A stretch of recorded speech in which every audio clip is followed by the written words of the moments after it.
Are you on? Hello? If I could have your attention, please.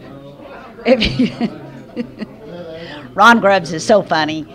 If you go ahead and start to take your seats, then I will start the meeting.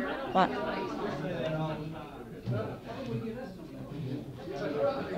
Hello?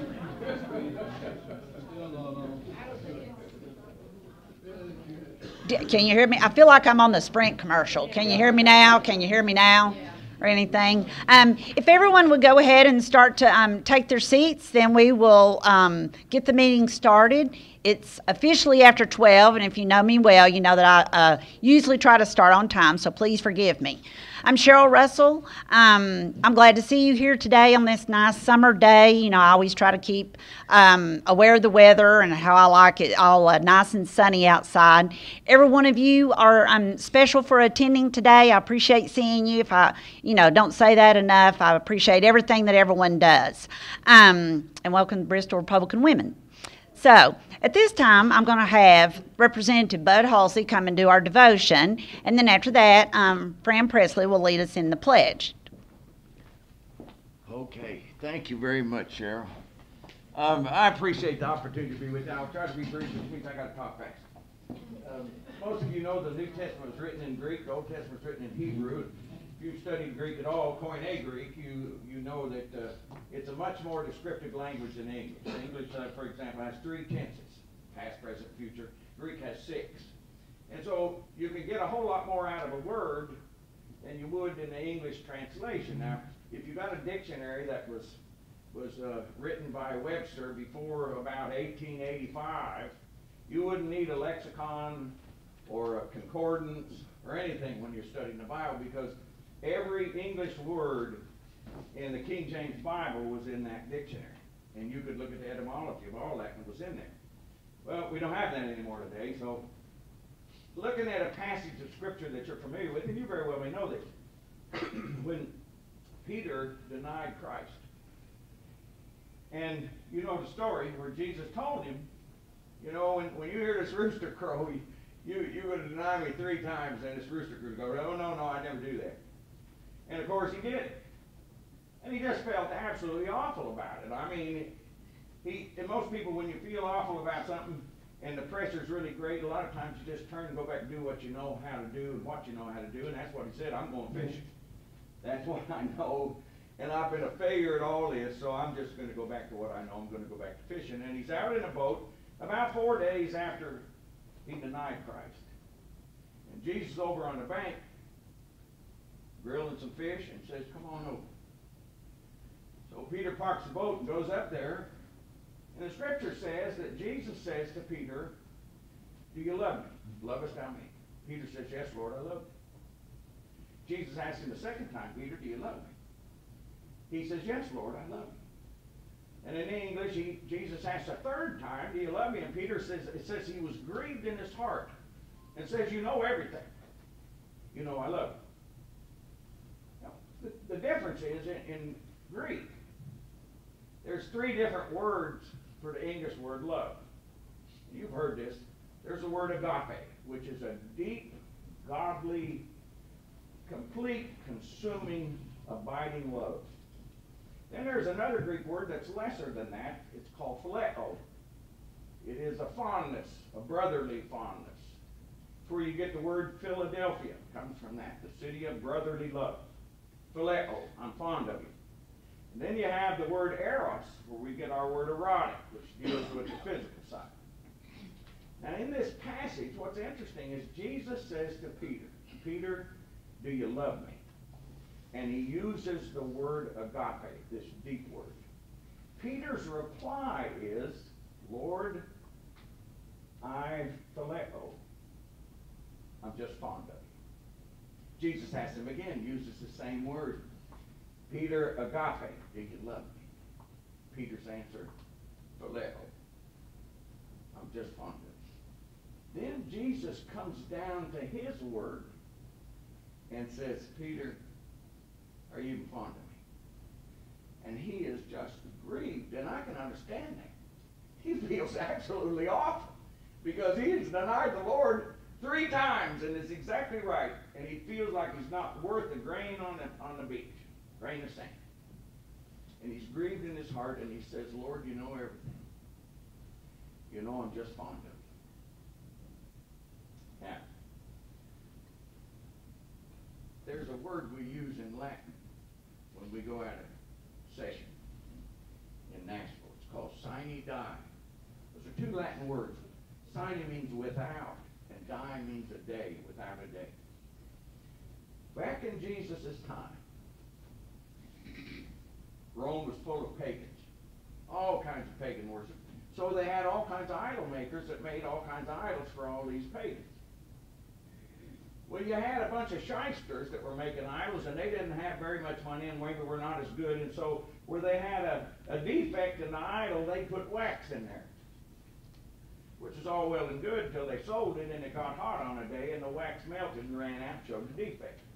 So legitimate idol makers started engraving on the bottom of their idols, sine cire, without wax. That is where we get our English translated word or transliterated word, sincere. So I get convicted in my own heart at times. That am I sincere?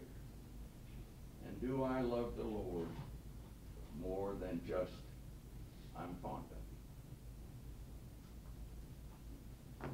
I guess we need to pray. Yeah.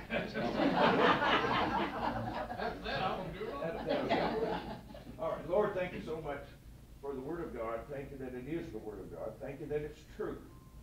No errors. Thank you that it was preserved for us. Help us to be sincere. Help us, Father, to love you with all that we have. Bless this meeting, these folks. In Jesus' name. Amen. Thanks, Bud. Frank.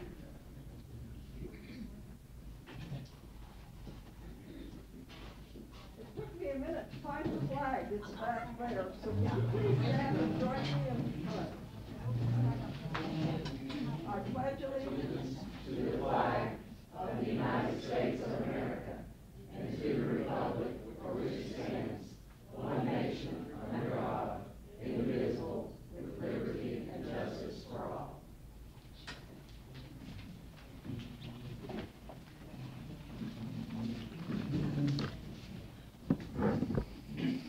My job today is to introduce our speaker. Our speaker is a familiar face to this club for many years. He has served our community well for over 30 years as a state representative, a state senator, and your former lieutenant governor. You all know him as a leader in politics, but he is so much more. First of all, he is a faithful Christian. He willingly serves his church as lay assistant and as the chairperson of the annual bazaar. He led his Sunday school class for many years and helps with the construction and deconstruction of Vacation Bible School. Second, he's a faithful husband. He and his wife Cindy have been married for 37 years. They remain best friends and work together daily at the most successful auction and real estate company in the entire world. Yeah, I'm a little biased. They are active in their community in many organizations, such as the ETSU Board of Trustees, Speedway Children's Charities, and serve as auctioneer for many charity auctions, most recently the Boys and Girls Club. Third and fourth, because these two kind of get intertwined, he is the proud dad of 3 very perfect daughters. He has been by their side every step of their way, taking them in their Brownie group to Dixie Stampede, teaching them how to drive, handing them their diplomas in high school and in college, and now these 3 perfect daughters have made him the proud papa of 6, soon to be 7 grandkids. If you ever want to know the depth of his love for them, just ask, and I'll guarantee you he will show you multiple pictures and tell you stories as to which kiddo has been with him that day. They are the light of his world, and they are just as smitten with him. As you can see, our speaker has had many jobs in his lifetime, but today he is here to talk about his most recent title. A year after not seeking re-election for state senate, he became the partner of Ramsey Bates. He is an active lobbyist and consultant for causes that affect our area and the state, but I'll let him tell you all about that. Please welcome our speaker and my dad, Ron Ramsey.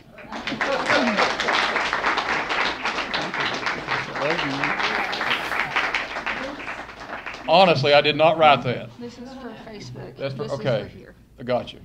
So you don't need to mic me up. You mentioned that earlier, so we're fine, okay? Well, first of all, thank you, Sheena. There's a couple of things wrong with that, but it's been 38 years, not 37 years that Cindy and I have been married, okay? I count every one of them and love every second of it, hitting 40 pretty soon, about a year and 3 months, year and 6 months, I guess. And I did a Boys and Girls Club auction on Saturday night. Well, last night I did a St. Jude's auction, okay? So I've done one since then. And so I do a lot of benefit auctions around. I try to limit it. I think I could do one every weekend if I wanted to. I know I could every weekend if I wanted to, but I kind of do the ones that really mean a lot to me, and St. Jude's in particular. For those of you who don't know, my second grandchild, little Briggs, you all know this, that when he was 8 months old was diagnosed with cancer. Honestly didn't think he was going to make it at the time, and on his first birthday he was literally in St. Jude's taking chemotherapy. So anytime St. Jude's asks me to do something, I say, where do you want me and what time do you want me there? It's an unbelievable organization. And one other thing before I get started here, Bud's sitting back here. Bud Hull is just a great guy. For those of you who don't know, I mean, I'd like to consider him one of my best friends in the world. And Bud kind of comes off as this jovial, joking all the time kind of guy, and he is that, don't get me wrong, but he is much deeper than that, as you can tell. Actually, Bud was one of the first, if not the first, person that taught Bible at Tri-C Christian School. Is that correct? In the early 1970s. And when I heard right here just a second ago, I wish I'd be in that Bible class. I think some of us would learn just a little bit from that, to say the least. And on that note, on Tri-C Christian School, I'm trying to help them right now too. What a great school. They've had a lot of good people come through there, and they're struggling just a tad right now, as most private schools are. It seems like they've always had one or two big benefactors, whether it was the Gregory children going through or something like that, and now those aren't there. And so they're going through a big campaign to try to raise $250,000 this year.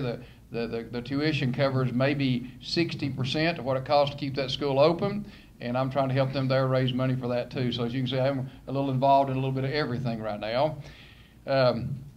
Sheena mentioned my grandkids, and that is the light of my life, to say the least. I'm with them just about every day. I'm very protective of Sunday afternoons. That's one reason. If it hadn't been St. Jude's, there's no way that I would have left my farm yesterday about 5 o'clock to go do a benefit auction for them, but that's who it was with St. Jude's, because that's something we do every Sunday. As you know, Cindy and I are building a house right now, and I like to think when we started about this, what happened 2 years ago in June, it's hard to believe it 2 years ago, Sheena kept looking for a house and looking for a house for her and her 3 kids and couldn't find anything they really liked. And I've got 136 acres down near Tri-City Airport that I'd built 15,000 feet of fence. I'd redone 1 barn, built 2 more barns, and I thought I'd just play down there the rest of my life. Loved every second of it. Sheena said, why don't we buy your house and you all build down on the farm? Hadn't thought about that. So here we go. I'd picture this downsized about 2,500 square feet, like a Cracker Barrel looking front porch, maybe 3 dormers down the top to let the kids run up in that loft up there, so to speak. Well, that's not exactly what Cindy pictured, okay? So I compromised and went with Cindy's. And that's the way it works, Ron. I like to say the last time I traded cars, all these grandkids, I wanted to get a Suburban, and Cindy wanted to get a Tahoe, so we compromised. We got a Tahoe. That's the way it works. And it's a whole lot easier when you do that. I was telling these young people right here, you can learn a lot from this, okay? It's just easier to say yes, ma'am, and go on, okay?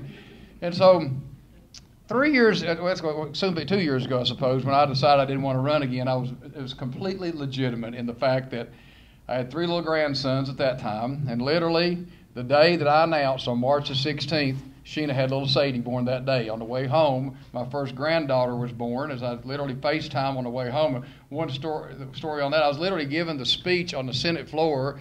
They were in there getting ready to take Sheena back for the C-section. The doctor starts coming in the room. They're watching me on the iPad boo-hooing while I'm making my announcement. The doctor comes walking in and says, "Whoa, you got to wait a minute." That doctor just stared at him. He said, "What? So you can't come in right now?" They said, "The doctor just backed back out and went on down the hall." I didn't know they'd ever do that, but they did. And Sheena had to put off her C-section for a few minutes. And since then, of course, I've got 2 more. And Madison's going to have number 7 December 10th, somewhere in that range. Another little girl. I'll have 4 boys, and let's see, 5 boys and 1 little girl. I'll get it right here in a second. And so that they are the love of my life. Every Sunday after church, come over and look on our back porch. We're all there, about 15 or 20 of us, according to who all's there. And that's one thing my builder said, "Cindy, this house is way too big for 2 people." And Cindy said, "Well, about 4 or 5 times a year, my family's there, Ron's family's there. We may have 50 people in our house." And my builder said, "You can't build a house based on 3 or 4 days a year." And Cindy said, "I can." And that's what we're doing. That's what we're doing, getting closer. Hopefully, about a month ago, the last week of June, Sheena sold her house, had to be out in 2 weeks.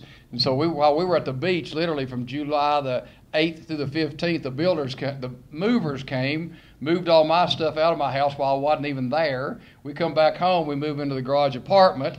We live that was on a Sunday, July the 15th. On Tuesday, July the 17th, Cindy had full knee replacement surgery and comes back home 23 hours later and has to go up 18 steps to our garage apartment, okay? She did well, and she wanted me to tell you all hello. She had a little meeting this morning. She couldn't make it. I'm actually doing some things in my office, switching a computer system. The guy the day was the only day he could come, so that's where she is right now. So I got out of politics and thinking I was going to come home, and I made that announcement in March. In about June, a very good friend of mine started calling me, a fellow by the name of Russ Farrer. And I've known Russ since before I was in politics. Russ lobbies for the realtors and other groups in Nashville. And I was vice chair, I guess, the first year in 1989 of the Bristol Association of Realtors, and then president-elect, then president, and I got to know Russ very well. One of the nicest, coolest, best friends I've ever had in the world. I knew him before I got into politics, as I say. And Russ started calling me. He said, "Ron, have you ever thought about coming back down here and doing a little consulting?" And I said, "Well, not really. When I said I was going to come home, I meant I was going to come home." But we started talking about it a little bit at a time. He had the realtors, he had the Tennessee Municipal League pool, City of Murfreesboro, about 8 or 10 clients at that time. And we started talking back and forth. And finally he says, "Well, I'll tell you what I'll do. This has been called Farrer and Bates since about the late 80s. We'll name it Ramsey, Farrer and Bates. Does that help any?" And I said, "Yeah, that helps some." And then he said, "Well, here's what we can pay you." And I said, "When do you want me to start?" Okay, so I ended up going to Nashville on this. And since then, because exactly what he told me, I don't do a lot of actual lobbying. I think I went over to Legislative Plaza, or now the Cordell Hull building, about 3 times, maybe 4 times. Most of mine is done on the telephone. I looked before I came up here, I've got 3,771 contacts in my phone, okay? And there's a time you want to take advantage of that. And most of the time I just pick up a phone call and call people and get things done. I like to say, Bud, I'm doing exactly what I did for 24 years. I'm helping people solve problems with state government. But now I'm getting paid for it, okay? That part isn't all bad. And so since then, I've picked up a few clients that you all would know very well, and we're standing in one of them right now, Food City. Steve Smith came to me, and this is when we're trying to get the wine in grocery stores. To be perfectly honest, I don't know how you feel about it, but I don't even drink a drop. I'm a teetotaler if there ever was one. But Steve Smith told me one time, and we're standing in the place here where he's talking about, he said, Ron, I sell a lot of wine to people who live in Tennessee. They just come to Virginia to buy it. I said, well, that ain't right, okay? We need to get a little bit of that sales tax in Tennessee. So I helped them work through that process and work through, it actually passed before I left, but then the whole implementation of it has not been easy. And I literally talk to Steve about once every 2 weeks about some problem that he has with state government. Just the most recent one, he has a young lady that works in their pharmacist, that there's not a pharmacist, they want someone that represents Food City on the pharmacy board. They're kind of in between. You've got the small independent pharmacists, and then you've got the Walgreens and the CVS of the world, and Food City's kind of in the middle. They've got about 100 pharmacies, but they're not a Walgreens or they're not a CVS. And so a young lady, I talked to the governor, had lunch with him about a week ago, and she's going through an interview process today to get on the pharmacy board. Ballot health care. Alan Levine came to me about 2 years ago, and I'd help him work through this merger. And I'll be right up front with you. To begin with, I was still state senator, lieutenant governor then. I didn't know exactly how I felt about this because, you know, I'm in a real estate business, and I have some competition, and competition usually does two things. You get a better price and a better product by having competition. Do we really want just one healthcare system here in Northeast Tennessee? Well, there's really more than that. You still got some other, but one dominant one. And I thought about that and started doing a little inspecting myself, and I can honestly say that if this had not happened, Wellmont would not exist today. Covenant Healthcare out of Middle Tennessee was coming in, and they already had the offer on the table to buy Covenant Healthcare. There would have been about 1,500 jobs moved to Middle Tennessee. If you want to pick up a phone and call somebody, you'd be calling Franklin, not Bristol, when that happened. This is a phenomenon going on all across the nation that if you either get bigger or you get out. And just an example, last week, there's 2 hospitals in Greenville. They're both going to stay open. There's no doubt if this merger had not gone through, that would not have happened, period. And so Alan Levine called me and said, Ron, we need your help. And so they hired me to help them work through the process. And Commissioner Dreisner is actually from Abingdon, was in my sister's Sunday school class at Abingdon United Methodist Church. And this was about a 2-year long process, and we're still not finished. Is the merger complete? Yes. But they're being monitored on a daily basis to make sure they fulfill everything they're supposed to be fulfilling.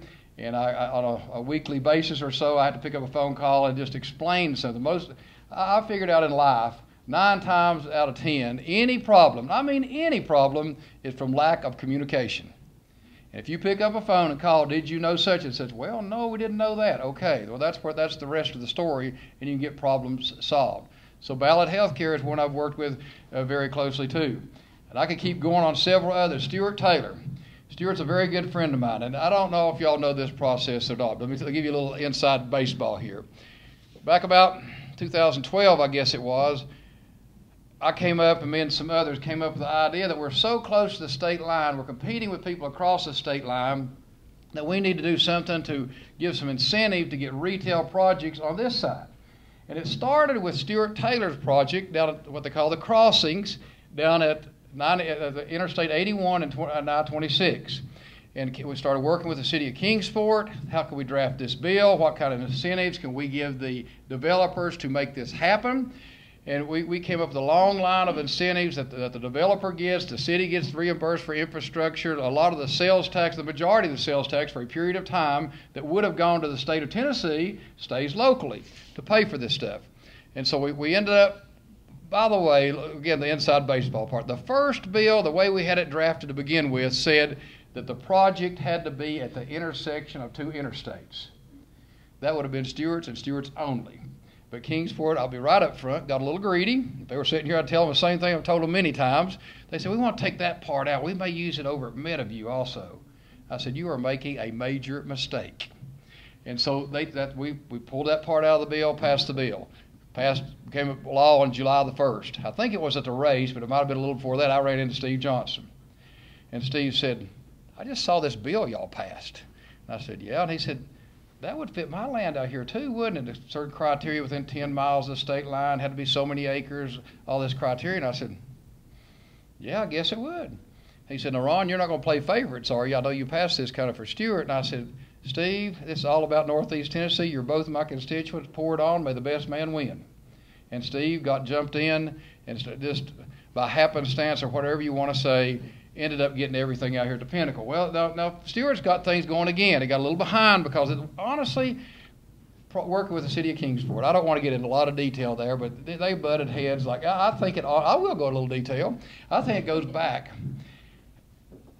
I think Bill Darden may have to leave, but he would remember this. When Stewart had a piece of property down in Johnson City at the corner of State and Franklin and West Market Street that had some beech trees on it. You all remember this?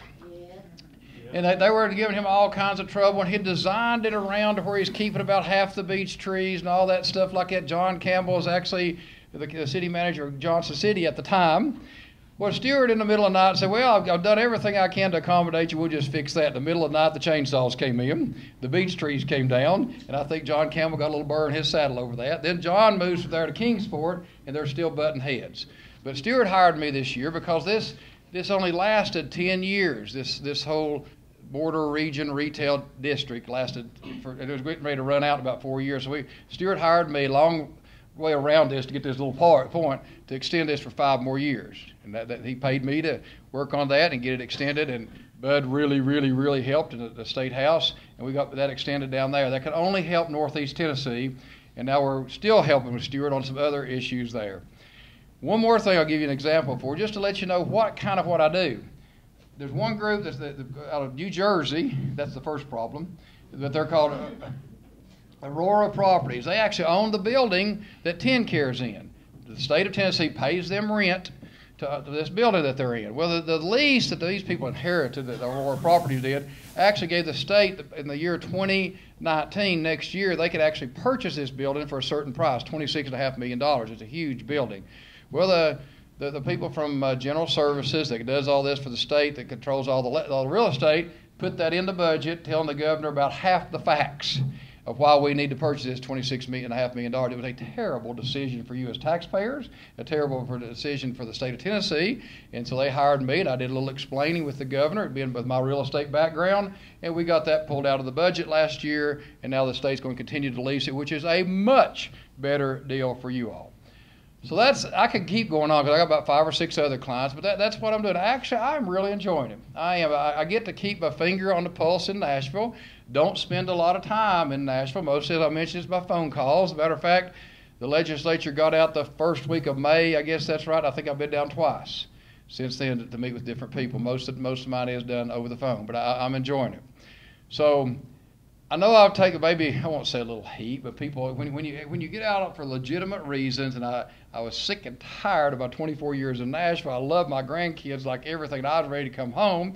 And then 6 months later, you get an article in the paper about how now you're doing consulting and lobbying. It's kind of like, okay, now I see what he was really doing. I can swear that had nothing to do with it. But when they put my name first and showed me the paycheck, it got enticing. I will say that, okay? And now that Cindy's building a house, it got really enticing to help pay for that. I had this plan that I was going to retire at 66 years and 2 months. That's when I start drawing Social Security if I want to. And that's just a good goal to shoot for. That house, it may be about 68 years and 2 months now before I get to retire, okay? But at least I have this income here. So I want to thank you all, too, because obviously I couldn't be doing what I'm doing right now if it wasn't for you all. I thoroughly enjoyed my 24 years in the legislature. It's hard to believe, and I still pinch myself every day, that for 10 years of those 24 years, I was lieutenant governor. And one thing that really bothers me, I guess you could say, or something, Parker is 7. He was 5 when that's my oldest grandchild. My grandkids won't ever remember that Ron Ramsey, their granddad, was lieutenant governor of the state of Tennessee. I don't think you can remember back before you're 5 years old. And so I try to remind them through some things at different times. My favorite story of all about that, and I'll end with it. I'll leave it open for question if you want to. When I announced I wasn't running, the governor said, I want to do a little dinner at the residence just for you and your family. And so all of us went down there. And at that time, my grandsons would have been 5, 3, or something like that. But anyway, so we had a nice meal, and all of my family was down. A couple of Forrest and Justin, my nephews, they came down. My mom came down, had a great meal in the residence there. And so we decided after it was over, we're going to walk outside. So we walk outside, we're walking down the front yard, we turn around and look, and there's my 2-3-year-old with their pants dropped to their ankles, just plain as you could be, right in the landscaping, baby, water the plants, okay? And we got a great picture of that.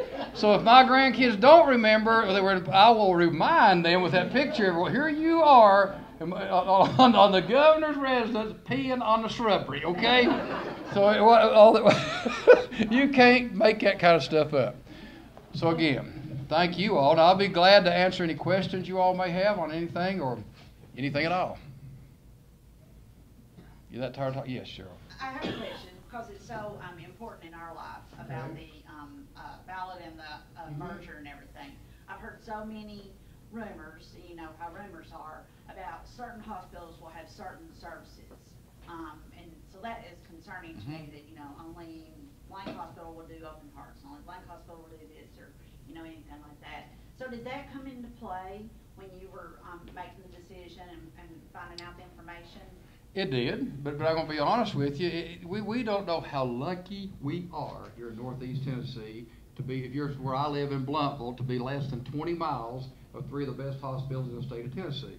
And if you live in Northwest Tennessee, you drive to Jackson, got a halfway decent hospital, or you go to Memphis or Nashville to get the other. So will there be some consolidations of services to make sure that that was one of the issues that made them consolidate. They were in competition. If you got an MRI machine, I got to get a new MRI machine. If you got a UCT scan, I got to get a UCT scan. It just drives up the cost of healthcare. So yeah, is there going to be a time maybe when you have to drive to Johnson City or Kingsport as opposed to going straight to Bristol? Maybe. I've not seen that yet, but I'd say it's coming on down the road. But then again, we don't know how thankful we are. It's easy for me to say because it's about the people in this room, that how we can go 15 miles and get anything we want. And most people in West Tennessee got to drive 50 miles and still don't get anywhere. Or even if you're in Cookeville or Crossville. We're just very, very fortunate to have this in Northeast Tennessee. So there will be some consolidation. I mean, the one that's pretty obvious, I don't know what's going to happen. I don't want to start any rumor because I don't know. But the one, if you just sit back and look at it, I really don't know. There are 6 Level 1 trauma centers in the state of Tennessee. Knoxville, Chattanooga, Nashville, and Memphis, and 2 in Northeast Tennessee.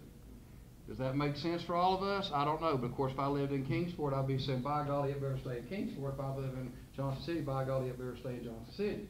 But to staff a Level 1 trauma center is unbelievable. I know that for a fact. With Madison, my youngest daughter, on January 11th, 1987, we had a really, really bad car wreck. A tractor and trailer hit us, and she had Madison has a plate in her head from this, for those of you who don't know. And luckily enough, we were at Bristol, and it was not a Level 1 trauma center, but Dr. Brassfield happened to be on call. He happened to be on call. If he had not been on that call that day, probably Madison wouldn't be here. But if you have a Level 1 trauma center, Cindy's mom had a real bad car wreck on November 1st, 1990. She ended up going to Kingsport. And there's no doubt if that wasn't Level 1, of course they could have taken her to Johnson City from where she was about the same time. But there will be some consolidation of services. There will be. And we're going to fuss and we're going to complain. The biggest problem is we don't usually, the most of us in this room, don't ever know what our bill is. And that's part of the problem with health care. That when I was talking to Alan Levine the very first time when he was talking about this and explaining to me why this was a good idea, I said, but we're going to cut down on competition. He said, Ron, I hate to tell you, buddy, there's hardly any competition in health care right now. Most all rates are either set by the government or set by insurance companies. They come in doing a negotiation. The government tells you this is what we're going to pay you, take it or leave it, and there's about this much that you actually have a say in what you charge. So the competition is gone, other than having too many services and overutilizing the CT scans and the MRIs. And we fuss about that sometimes, but I'll get you, Jack. We'll have an MRI machine. We'll have to go in. They'll say, well, you got to sit in the doctor. Like I did on my knee one time. I had to sit in the doctor's office for an hour and a half till the insurance company said, okay, he can have that MRI. I know that makes you complain, but who owned that MRI machine? The doctor. And they talk about being overutilized. If you didn't have some kind of little cushion in between where they don't just, you come in the toothache, they send you the MRI machine. So they get paid for it. So that cushion needs to be there. It aggravates the dickens out of us, but at the same time, it's there for a reason. Jack. I know we've got a close U.S. Senate race, and potentially a close governor's race. Offer some of your insights and what we need to make sure we do on the ground. Okay. First of all, in the governor's race, I was a Diane black person. Bill Lee knows that. He called me about 2 days later and said, I'm 100% on board. Bill Lee is going to be a great governor. Diane, I've known Diane for 20 years. I talked her into running for the state senate. I talked her into running for the state house. And her and Dave have just been my best friends. And if I have lots of faults, but one of my faults may be I'm loyal too much. But if I was going to be for Diane till the cows come home. And Bill Lee, my brother, he had a great analogy. And the NASCAR fans in here, Shirley and Dave was talking about this just a minute ago. Alan said, you know, he was the David Pearson of racing. I said, do what? And he said, back in the 70s, you had Bobby Allison and Richard Petty. They'd stand up here and they'd bump and they'd bang and they'd wear out their tires and beat each other against the wall. David Pearson lay back and save his tires, and here he'd come right up through the middle at the end of the race. And that's exactly what happened here. The two front runners won. And I think what put Bill Lee over the top, and again, he's one of the finest Christian men you'll ever meet. I'm serious. He will be great. Hallelujah. But we got somebody like him. But I think there's about a poll that came out legitimate or not legitimate. I don't know whether his campaign did it or what. But about the first of early voting, there's a poll that came out that had Bill Lee ahead by about 2 points. And there were thousands and thousands of people across this state said, I'd like to be for Bill Lee, but he can't win. And when that barrier broke, here he went through. So I think Bill Lee walks away with it. I really do. Now, Senate race, not so much. And Marsha Blackburn and I sat side by side for 4 years on a Senate floor through the income tax debate. From 1999 to 2002, we sat, she was just, well, it's hard for me to say that Marsha was to the left of me. I'm not sure Marsha's to the left of me, okay, but she sat to my left. How about that? And so Marsha sat beside me for 4 years. I'm introducing her tonight. I want to remind you of that, by the way, that tonight down at Dad Eldridge's place, if Emma can get you the address, Marsha's going to be down there, and I'm going to be introducing her at a big rally that we're having for Marsha Blackburn tonight at 6 o'clock. If you've never been to Dan Eldridge's barn, it's worth going for that. Okay, I'm trying to keep Cindy away from this because she's going to like this barn too much and want one of them. But it's going to be time. But I do think in the end that the people of the state of Tennessee are pretty smart. I do. And I do think that there's a big difference in being a governor and being a U.S. Senator. Governors don't confirm Supreme Court justices, okay? And Steve Smith right here at Food City was driving down the road one day, and I don't know why I picked up the phone, called me on one of these lobbying things. He said, Ron, here's the deal. We thought we had 2 moderate, pro-business Democrats in Virginia at one time, and Mark Warner and Tim Kaine. They get elected to go to Washington, D.C., and they go, as he said, like this, left of left. Don't think Phil Bredesen, who may just serve 1 term, but he's in his late 70s, he'll have nothing to lose. And so he will definitely be there in what Chuck Schumer ever tells him to do. That's to recruit him to get in the race. That's what he's going to do. And I think by the time we get through it may just end up being 53-47 when it should be 57-43 when we get done. But I do think Marsha wins in the end. People are smarter than that. They do. Yeah.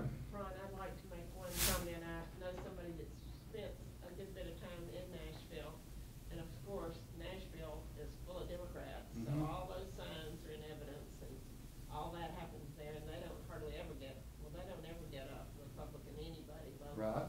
And I think one of the best things we can do is if you know anybody in Nashville, make sure that they get out and vote. I mean, it's not going to do you good if nobody votes. Well, keep in mind, I've been lieutenant governor for 10 years. 4 of those while Bredesen was governor. So I dealt with him on a day-to-day basis. And I know today there's an editorial that I've written is going to the Kingsport Times-News, basically saying what I said right there. Look across the line of what happened in Virginia. We're trying to get the Kingsport Times-News to publish this. Bristol refused, by the way. Surprise, surprise, surprise, you know. So we're trying to get it into Kingsport. So you're right. And I'm going to tell you, on business issues, Phil Bredesen was pretty pro-business.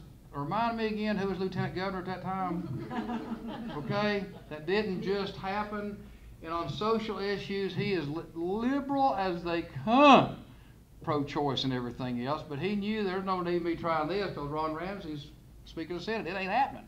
And so he just stayed away from that and never mentioned it. But I know we'd talk sometimes. And I have to say, we were friends. We had a few little interactions at a time or two. He cussed me a time or two. But most of the time, we got along quite well. But still, he is a liberal to the core, and don't forget it. Yes, Ron, Pat. what do you think are the biggest issues facing the Tennessee state government over the next 2 years? I think just stay in the course and not the education issues. We've improved our education scores faster than any state in the nation, yet we've had a disaster when it came to the company that we hired, and I was there when it happened, to do the testing. I mean, it has been a disaster. So the tendency will be, well, they screwed all that up, let's just forget this, let's go back to where we were. No, we're still moving on an upward trajectory in that. On pro-business issues, you just stay the course and make sure we don't spend more money we have.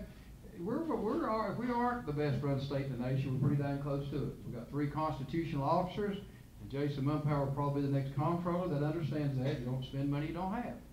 And so I think you got the opioid crisis is probably the number one that's not been solved, and don't know exactly how you do it, even though I do think we're at least starting to nickel away at it just a little bit. And I talk about Cindy having this knee surgery, and they obviously give her Oxycontin, oxycodone, whatever you want to say it. But when she got out, and she took like 3 or 4 of them, like I would do. When you have to have them, you do. When you come out, you do. Like I told Cindy, the first 2 weeks, you're not saying, I believe I'll have other knee done, okay? After that, it starts getting a little better.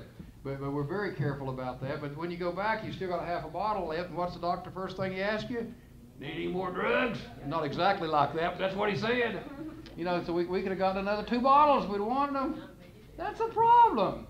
That's a problem. So the opioid crisis is probably the number one problem we're facing. Yes, Tina? Can you tell us a little bit what's going to happen in Arizona? I really don't know what's going to happen in Arizona. Should it still lean Republican? Yes. And sometimes, there ain't a person in this room who at a time didn't get upset with John McCain, okay? But I also know that I had a few state senators like that too. We had Steve Dickerson that represented Davidson County, the first Republican ever elected to the state senate from Davidson County. And was he as conservative as me? No. But guess what? When it's been speaker time, he voted for me. And he did the right things when it really, really mattered, when you're confirming judges and stuff like that. So it takes a special person, because if Arizona is Republican, and it is, it's Republican by this much. You're not running in Tennessee. You're not running in wherever. Pick another state, North Dakota or South Dakota. And so I do think that the Republican wins in the end, but it's going to be tight. Of course, we'll have to have a special election first, or how's that work in U.S.? The point. That's what I thought. See, the state house, the state senate, I thought so. They will appoint. Who appoints? The governor. That's right. Hello, I know that. We've done it here in Tennessee. That's right. Because when Al Gore became vice president, McGorder appointed Matthews to be, who was just a placeholder. That's when Fred Thompson went in 2 weeks. That's right. I wasn't even thinking about that. So obviously, but then again, when I'm talking about that's going to happen, of course, but hanging on to that seat won't be easy. I think in the end that we'll retain the Senate. There's no doubt about that on the U.S. Senate level. I do. Now, I think that this blue wave is much ado about nothing. It really is amazing that the treatment that Trump's getting.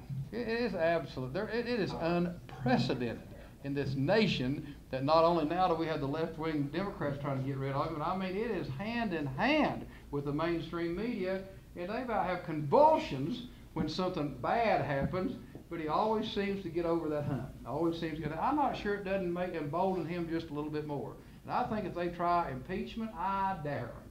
Because I think the American people are going to say, are you kidding me? And it will only help him, not hurt him if they try. I believe that. It didn't help Bill Clinton. And we were the one doing the impeaching. But American people say, are you kidding me? Come on, this isn't impeachable offenses. So unless something we don't know about, if they try to impeach him, we ought to just send them a donation and say, keep going. Because I think it'll really hurt the Democrats in the end. Okay. Ladies and gentlemen. No, that's good. I like the hook, okay? Thank you. I appreciate it, okay? Thank you.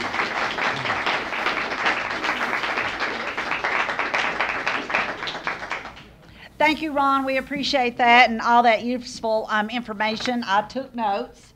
So, as always, I love the family stories too. Those are always so cute and everything. So, he's right. We need to support Bill Lee for governor and Marsha Blackburn for Senate. But let's also remember Phil Rowe too, to support him come November. we're moving on now. Like I said, I want to welcome all of you here today. We have some guests and we have some officials. We appreciate you being here today. Going to our committee reports for membership, Z. This month, we lost our social member, Corey Munpower. You're right. I forgot to say that. I think it was in the newsletter. Please continue to be in prayer for Tori Munpower's family. He passed away. And also one of our members, Wilma Kistner, passed away. So continue to be in prayer for those families. Okay, so far we have 51 member and 41 associate members. Because all different kind of elections, so we bring a lot of associate members to our party. But please keep your mind to bring your friend, your neighbor, or your colleague to join our membership. Thank you. Thank you. We appreciate that. She's right. Go ask all your friends, families, neighbors as you go shopping in Food City. Ask those people too. It's $20 for regular members and $15 for associate members. For the treasurer's report, Emily. A treasurer's report for July has been placed on all the tables, and we donated $50 for each of our passing members to the organizations at their request. So, and if there are any questions about the treasurer's report, just let me know. Thank you. We appreciate that. If there's not any questions or issues, then the report will be filed for audit. And she's right. We donated $50 in memory of Troy Munpower to a scholarship fund to King University, and $50 in memory of Wilma Kistner to Beyond the Vote. The door prize drawing, Judy, you're way in the back. Can you scream a number? And thank you to Sheena Tinsley. She donated the door prize today. Woohoo!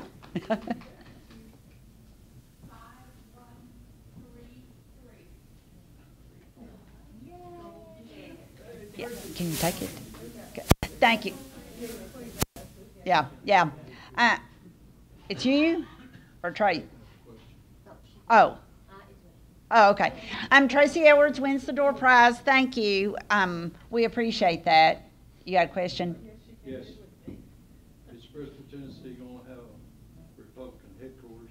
We are still getting information about that. And as the days come forward and the weeks come forward, we'll be able to tell you more specifics about it. So without kind of, telling too many things, then that's how that will go.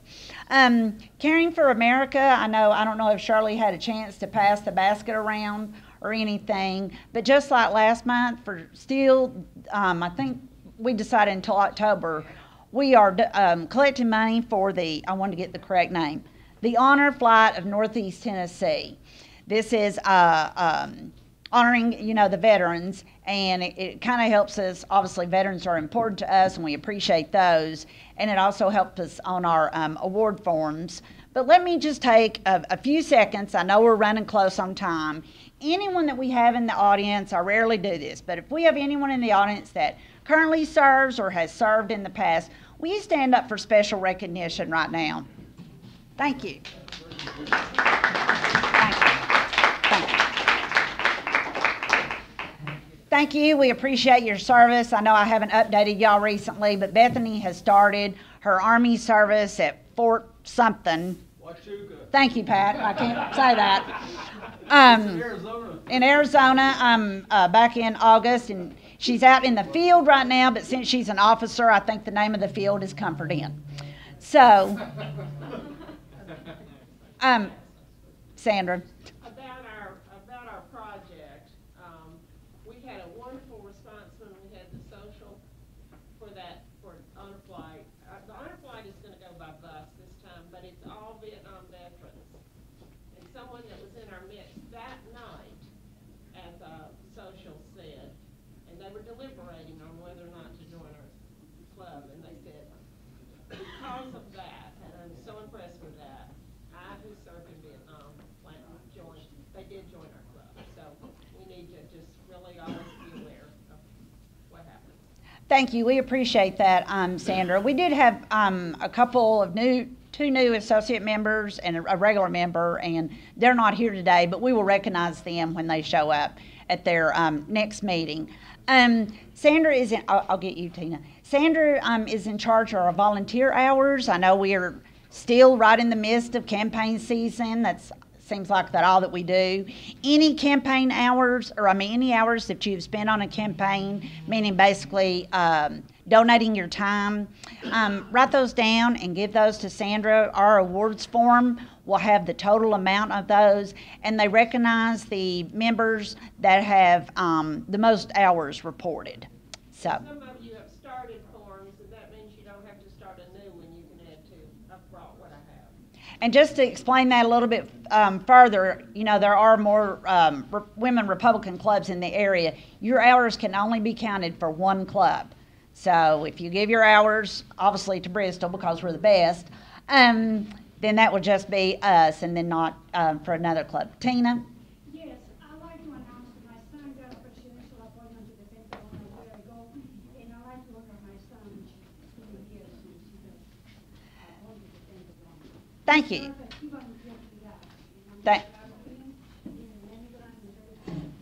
Thank you. We appreciate that. Moving on to the newsletter. The reason I put this on the agenda is one of the new things I want to start is any elected official, appointed official, or anyone that may have some information as far as what's going on in your office or what's going on in the commission or any useful information you have. Please just email that to either me or Lorene Lowe, our newsletter editor. And what we will do in order to make that information available to more people as I send out the newsletter, it can be one sentence, two sentences, or just a little blurb basically about what is going on in your office, or your time, or any information, events coming up. I know that we're getting close to the elections. And then anytime that any of the candidates are in the area, please, obviously I know you will, let us know and I will try to share that on Facebook. Our next general meeting will be September 28th, and we're going to have a special time. I don't know if you know it, Gaylor reminded me, but this year is our birthday. Bristol, Tennessee Republican Women is officially 45 years old. So, yeah, woohoo! In September, please come back. We're going to have a little celebration, kind of like we did for our 40th, and I want to invite all of you to that. We'll have a good time for that one. The next announcements, we said, obviously there's an election coming up in November. Stay aware, stay involved, and just be on the lookout for any information coming out for that. And if there's nothing else, don't forget to donate for our Caring for America. We appreciate it, and we are adjourned. Newsletter. It's going in the newsletter.